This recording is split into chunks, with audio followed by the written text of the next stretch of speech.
Malaysia calling visa advance update. আসসালামু আলাইকুম। Malaysia যাওয়ার স্বপ্ন দেখছেন যারা, তাদের জন্য সবথেকে বড় আপডেট নিয়ে হাজির হলাম। দীর্ঘ অপেক্ষার অবসান ঘটিয়ে আগামী ২৬শে জানুয়ারি ২০২৬ তারিখে মালয়েশিয়া সরকার নতুন কর্মী নিয়োগের আবেদন পোর্টাল আনুষ্ঠানিকভাবে খুলে দিচ্ছে। যারা মালয়েশিয়া যাওয়ার জন্য দিন গুনছিলেন, তাদের জন্য এটিই হতে যাচ্ছে বছরের সবথেকে বড় সুযোগ। আপনারা জানেন, ১৯শে জানুয়ারি থেকে অনলাইন অ্যাপয়েন্টমেন্ট শুরু হলেও আগামী ২৬শে জানুয়ারি থেকে ওয়ান স্টপ সেন্টারে পুরোদমে নিয়োগের আবেদন জমা নেওয়া শুরু হবে। এর মানে হলো, ওই দিন থেকেই মালয়েশিয়ার কোম্পানিগুলো তাদের কতজন বাংলাদেশি কর্মী লাগবে সেই চাহিদা বা ডিমান্ড লেটার সাবমিট করা শুরু করবে। অর্থাৎ কলিং ভিসার মূল কার্যক্রম এই ২৬ তারিখ থেকেই গতি পাবে।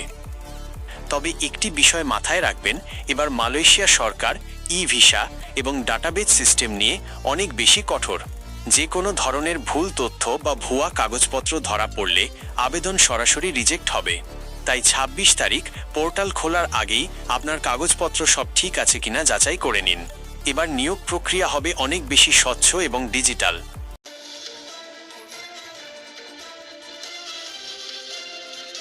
যেহেতু হাতে আর মাত্র কয়েকটা দিন সময় আছে, তাই দেরি না করে আপনার পাসপোর্ট, পুলিশ ক্লিয়ারেন্স এবং প্রয়োজনীয় সকল ডকুমেন্ট রেডি রাখুন।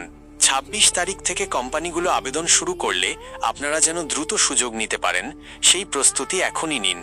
বিশেষ করে বাগান, নির্মাণ এবং ফ্যাক্টরি খাতে এবার সবথেকে বেশি লোক নেওয়া হবে।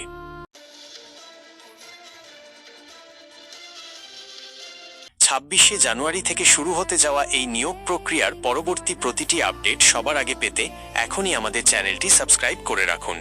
ভিডিওটি ভালো লাগলে একটি লাইক দিন এবং অন্য ভাইদের জানাতে ভিডিওটি শেয়ার করুন। ধন্যবাদ।